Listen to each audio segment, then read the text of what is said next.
Hi everybody, Matt Lawton here, and this is the Astrological Winds channel. I'm going to take a look today at the astrological weather report for the week of July 31st through August 6th, and we're going into a new month, so I'm going to look at the month of August too, because actually there's not a real lot going on with the outer planets in the month of August, so you can kind of squeeze that in. And even this week, there's not a whole bunch of stuff going on. There's a full moon at 10 degrees Aquarius and a T-square with Jupiter, and that's what I'm mainly going to be talking about. A couple other things also, all on Tuesday, tomorrow. So tomorrow is the day that, you know, the three things of the week I want to talk about all are exact. Of course, they do affect the whole week. But first off, just a little business, and, you know, soon I'll have this, you know, I'll be able to have this on the screen, and I won't be able to have to go into as much of this contact information. But the Astrological Winds channel is a free service. I do it as a video blog on YouTube these days. It's been like that for several years now. Before that, it was on podcasts, and before that, it was just a written blog. So it's been around a long time, and it's a free service that I offer to people, and I really would appreciate it if you could pass the link on to somebody else when you're done listening to it. That's really what's helped it grow in a very authentic and organic way. Helps me pay it forward a little bit too. You know, I do accept donations. If someone wants to give a donation, at Matthew-Lawton on Venmo, that's fine, but really that's the best way to pay me back. And really the other way is I am a professional astrologer, so when that time comes when you need a reading, or someone you know needs a reading, their birth chart, predictive work, or relationships, or many other services, just get in touch with me. My email is the best way to do that, and that is matthue823@gmail.com. One more time, matthue823@gmail.com. Now remember, if you're not very familiar with astrology terms, but you're interested in knowing about the astrology, don't get stuck on the terms when I talk about them in the blog. You want to really listen to the interpretations. And remember too, the blog is available on all kinds of podcasts, so if you don't want to watch the YouTube video, you can listen to it on a podcast by just looking up Astrological Winds channel on your favorite podcast. Okay, let's get into the blog now. First, let's do the weekly. I'm going to do the weekly, and like I said, there's 3 things this week that I really wanted to talk about, and they all are exact tomorrow on Tuesday, but they'll be in effect basically most of the week. And the first one I want to talk about is Mars is trining Jupiter exact tomorrow. Now, this one's already been in effect on Sunday, yesterday, when, you know, they're applying to one another, that trine, so they're already in a trine, Mars and Jupiter. They just haven't hit exact yet.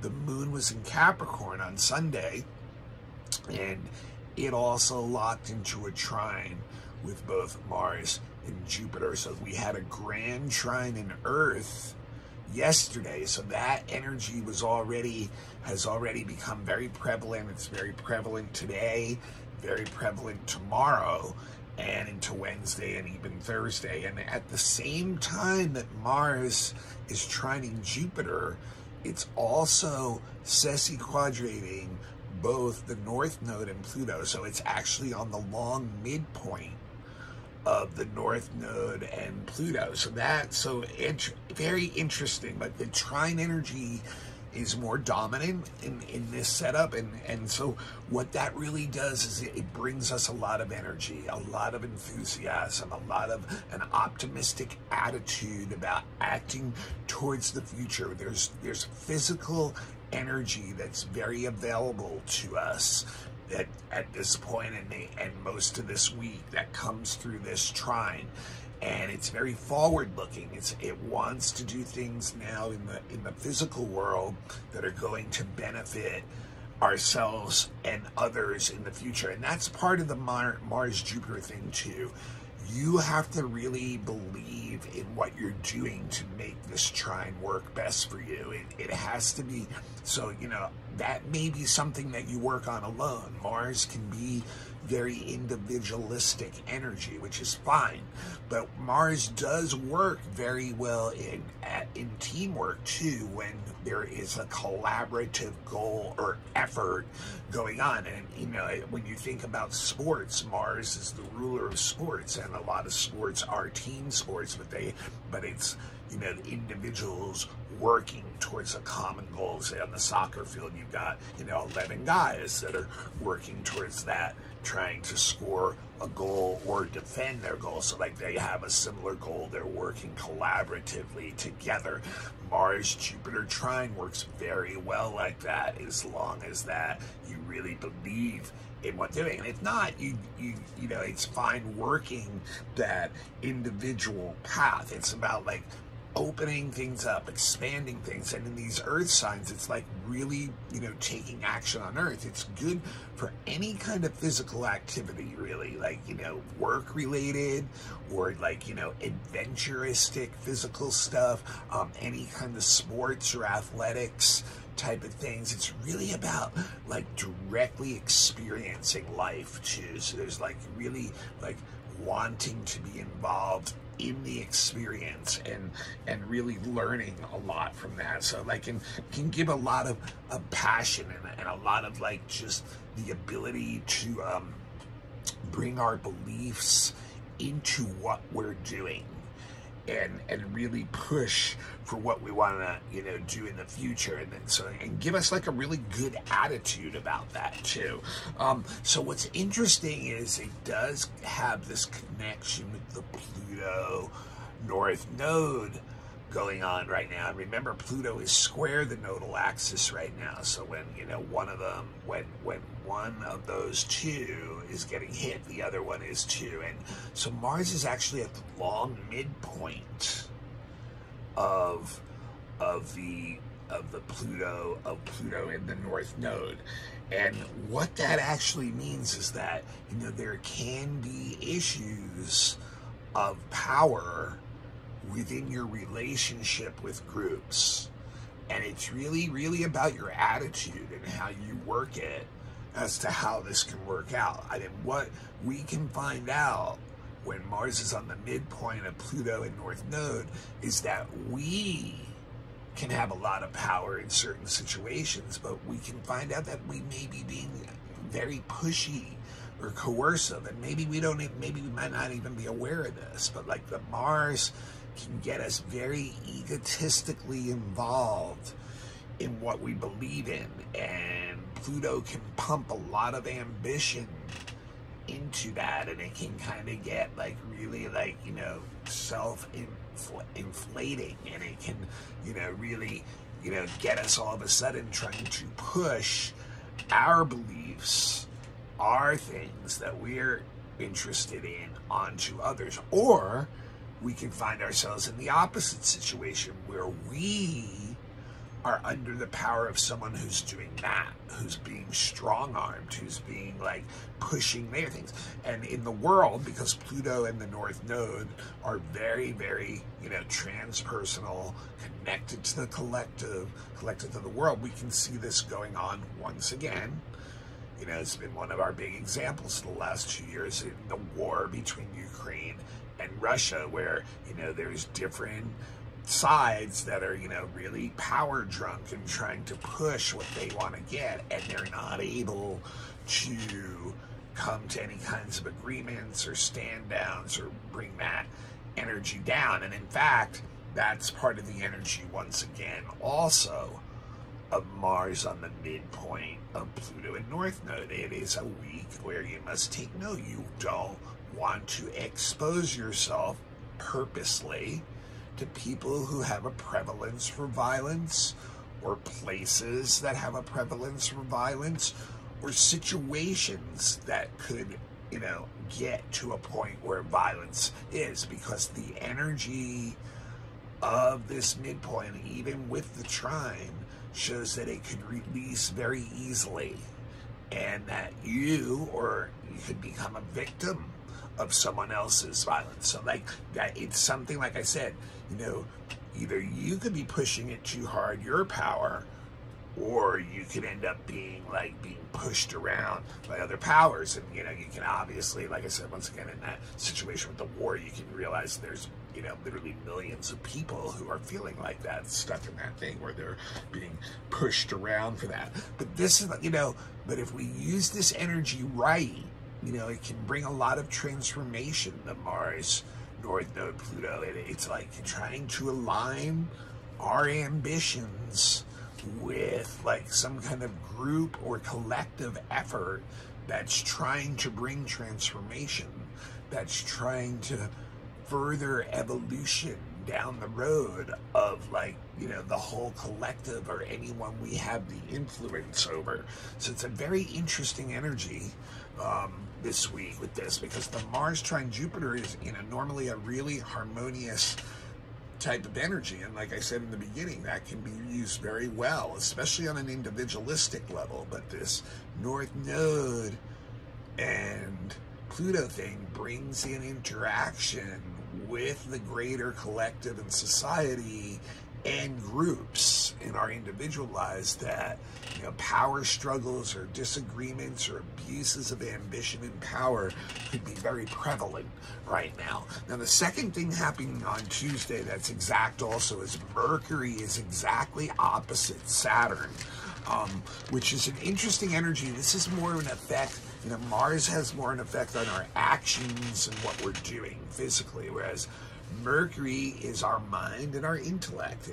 And so when it's under an opposition with Saturn, it can actually kind of have an interesting effect in the sense of really getting our minds into this very like detailed, critical zone. But the problem is we can kind of adopt a negative attitude at times about stuff. We easily see what's wrong with situations, and in particular with an opposition that is in situations usually with other people that we're somehow partnered up with, like, you know, and it you know, could, you know, partnerships come in all different forms. So like, you know, so like this can, you know, have us feeling like we need to make some kind of serious decisions in relation to certain people who right now we're not feeling very positive about. Like, you know, we're feeling like, you know, this negative kind of like energy where we're feeling blocked by them, or feeling like,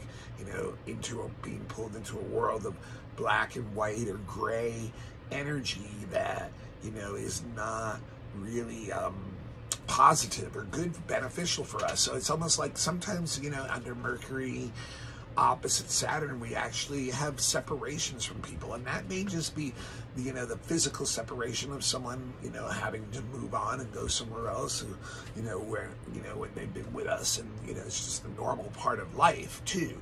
But, you know, it does give a very, very detailed way of looking at things, though. And so the benefit for that is it's like you can really use that energy like an editor through any kind of like intellectual, mental, computer type work, and find all the you know, mistakes or flaws that are in the plan and perfect them, get them all kind of done like on that level. But it does have a tendency to shut down most communications, and when there is communication, there's not a lot of emotion involved. It's coming from a practical kind of level of, like, you know, trying to, you know, have a plan and follow that through and that kind of thing. So it's really good with those kind of details, but it can kind of sometimes give our mind a little bit of a gloomy, you know, outlook at things if we allow it to get caught up in seeing mostly the flaws in things. Now, the big thing of the week, and also tomorrow, is a full moon at 10 degrees Aquarius, and that full moon is in a fixed T-square with Jupiter. So both the moon and the sun, which are in opposition when there's a full moon, are squaring Jupiter in Taurus. So that brings in an extra flavor to this full moon. So first of all, it's a full moon, and we know, when we know, first of all, most of us, that, full moon really shines the light on us and people, and, people's like subconscious, the things that they're driven to do from their psychological patterns, things they've learned in the past, things they've adopted from the past in society, can be really brought out into the light. And people, may act out on this stuff either subconsciously or consciously. A lot of times when there's a full moon, we can see the effects we're having on others, but we really don't care,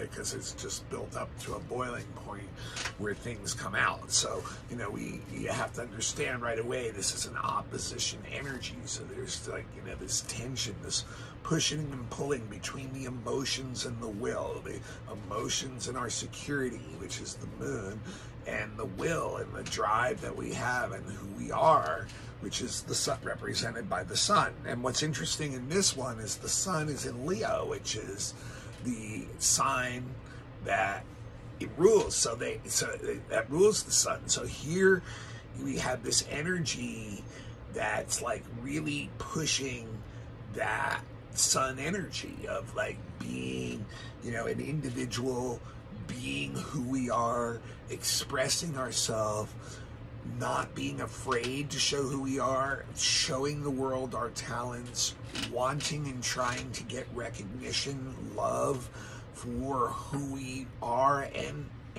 being honest and forthright about it. And Leo has a very like energetic, youthful energy, but it also is very solid and stubborn and believes in what it believes, and has a very strong connection to its intuition and believes in that. And it's pitted against this full moon in Aquarius. Now, normally the moon is the one who's more emotional between the moon and sun, but in this setup with the moon in Aquarius and the sun in Leo, it's actually flipped.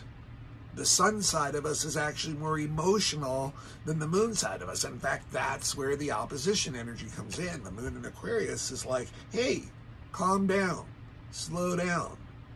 Everybody has these great talents or some unique gift that they have, but it's, if you're just sitting here tooting your horn about it and benefiting yourself about it, it's kind of like almost like, very just like selfish, subjective feeding energy. So like, where are you bringing out that into the real world, into society, into like the social conscience of what's going on, and helping others benefit from your unique talent and gifts, and plugging yourself in to the right place? And I've been talking so much about the age of Aquarius coming on since I've pretty much been doing this blog, that this is a full moon that's exactly that. It's like saying, hey, every one of us has a unique talent. Do you realize that? Yours is no better than anyone else's, but it's up to each of us to individually find that, and not make it such a thing that it's all about me, but it's also, getting the satisfaction of giving out through Aquarius, and that benefiting everyone. So like Aquarius is like, keep calmer, check in with your intellect and logic. That's how Aquarius gets security, even when it's emotionally triggered, is to keep calm, to intellectually check the situation out, and to apply logic to the response of whatever that is. So that's what this moon in Aquarius is asking that sun in Leo. How are you doing that? How are we going to bring this down? And, and the moon in Aquarius is actually one of the more non-intimate, non-emotional moon signs, where it isn't too interested in making this deep, intimate, emotional connection with others. In fact, it may run from that, but it will be very interested in making an intellectual connection with others, because that's actually where it's getting its emotional satisfaction from. It's actually from the intellectual part of it, and thinking that it's doing something better, learning something more, improving things for itself and for everybody else. So now we've got, it's also got this square, both of them squaring Jupiter. So this really feeds the positive side of that Leo energy. Jupiter brings like a boisterous kind of energy, just like Leo has to anything that it brings. It expands things. So on that level, it is going to push this Leo sun to take on more. And that's one of the dangers of this full moon, is like, are we going beyond our resources, our energy, our time? This is where we need to use that cool intellectual logic of the moon in Aquarius and make sure we're not doing that, and in that, we make sure that, we're not getting to this point of like arrogance and self-righteousness that's pushing. But they're both very, very, very stubborn signs. But, once again, the moon squared Jupiter is going to, be more receptive to what's going, to other people and to groups and the effect on the society, and help bring down some of that Jupiter Sun Leo type energy that's going on. Now, what's interesting about this too, in a T-square, it's like 3 planets that are making this tense aspect together, and there's an open end to the T-square that, is in the same, it's the one of the one sign that's still in the same element, or still in the same mode, I should say, or no, element, I'm sorry, element, and so here, this thing is in this fixed mode, right? And what's the other fixed sign? It's Scorpio. And that's the open end of the T-square. So a lot of times astrologers will say our answers are in the open end of that T-square to resolving the tension of the T-square. And so the open end is this Scorpio energy, and it's like saying, hey, you need to like kind of look at yourself really deeply when it comes to this thing of this balance, of trying to find the balance between that Leo energy of the individual versus the Aquarius energy of the group, and how those talents are benefiting both the individual and the group. The Scorpio is saying, hey, the open end of that T-square is like saying, hey, you need to really look deeply into yourself and be honest about this, about like, how you use your power, and like, and who is that actually benefiting, and how how you've learned to use power. Does that need to be adjusted? Does that need to be changed? Things like that. So, our answer is really looking into our own depths and being honest with ourselves about how much can I handle, how much, and how do I use my power, and is it benefiting, others in society too, or is it mainly just all about me? And is that why I'm getting sometimes into these places where it's too much and I'm over promising or not being able to live up to my commitments and things? Now, what's interesting is the ruler of the full moon is Saturn. And I already told you what's up with Saturn. It's in an opposition with Mercury this week. So that's actually a perfect balance, in my opinion. This is how we can bring some detail and discipline down to that sun in Leo that's being fired up by the Jupiter and the Aquarius energy. We can bring some discipline down and being like, hey, we can go through this and look through everything and know what we can handle and not handle, and we can work through those details. And that will please the moon in Aquarius, because then the system will be working at its most optimal condition. We won't have all this stuff flying out all over the place that Sun Leo square Jupiter can do by like trying to take on too much. Mercury opposite Saturn is like a laser beam of the mind saying, oh, no, we don't have to do this because it's not going to work. This will fit right in with the plan and will actually make it more efficient and better, which will satisfy that moon in Aquarius and saying, oh, okay, Leo, you're actually using now your creativity in ways that are balanced and working well within reality, and helping society. So very interesting that our answer is there. Now, the month of August, there's not a real lot to talk about. And I remember when I do these monthly ones, we're just talking about a broader painting picture. I go through the weeklies for the inner stuff every week. So the monthlies are look at the outer planets and what they're doing in respect to each other, and just the planets changing direction.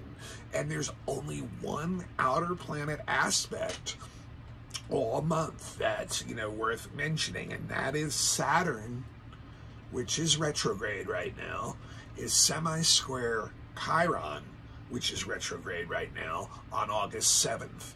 And this is actually the balsamic phase of the Saturn-Chiron cycle. Saturn is going to end up conjuncting Chiron in probably about 3 or 4 years at this point.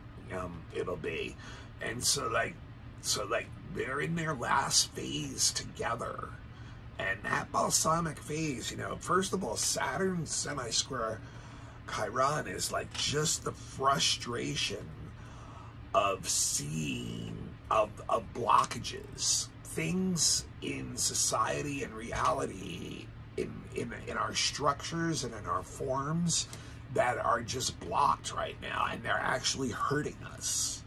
It's actually hurting us as a collective, that a lot of our structure. And what does it mean is in the balsamic phase? It means it's at the end of like a life, a phase. So it's like, so those things are all breaking down. They're in a state of decay, dilapidation, decadence, that have brought many structures to, a place where they're falling apart and breaking down. So this is what is actually frustrating and blocking and hurting us, that there's not much that we can seemingly do right now to remedy the situation. It's in its death throes, basically.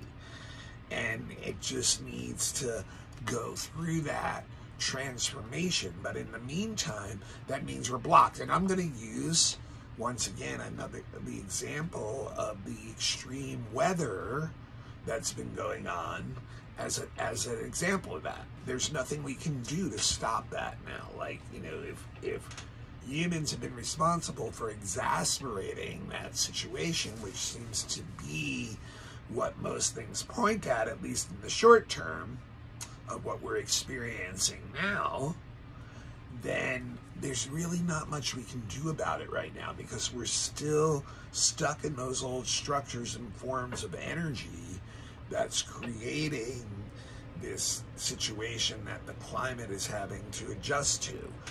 And so we're just not ready to take, we don't have the actual ability within the forms and structures we have set up to take that on. So that's kind of how that energy is working right now. Now, the other two things I just wanted to mention was, you all remember Venus is retrograde right now. When retrograde, remember last week, and it's going to be retrograde all month. So remember, like, relationships, can be taken, there can be a lot of stuff we're working through inside about how we do relationships, about certain relationships we have, new relationships that might have some information that we need right now to update our programming. That's all going to continue all month. And then Mercury will join the retrograde parade with Venus on August 23rd. It'll go retrograde at 22 degrees of Virgo in the sign that it rules. So there'll be like a week or so, almost 10 days, I think, where 2 of the 3 inner planets, just like last winter when Mercury and Mars were both retrograde at the same time, will be retrograde at the same time. And that can really be a tough time for us here on Earth in our bodily existence, because those inner planets are a lot about what we do. So I'll get much more into detail with that Mercury retrograde stuff that week of whenever August 23rd falls in. And then the last thing I want to mention, on August 29th, Uranus will also go retrograde and join Saturn, Neptune, Pluto, and Chiron, who are all retrograde already. So it'll be the last of the outer planets also going retrograde on August 29th, and that will be through the rest of this calendar year and into about midway, somewhat into January.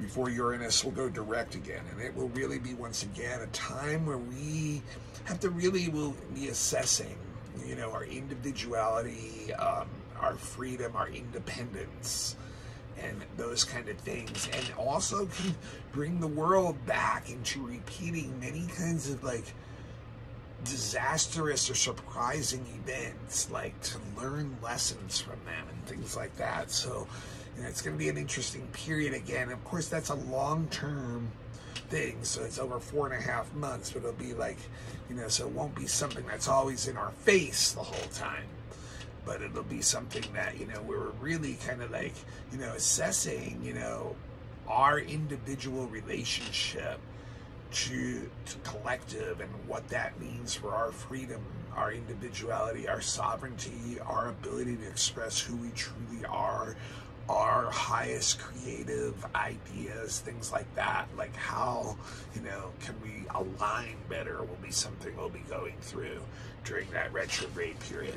All right, I'm Matt Lawton. This is the Astrological Winds channel.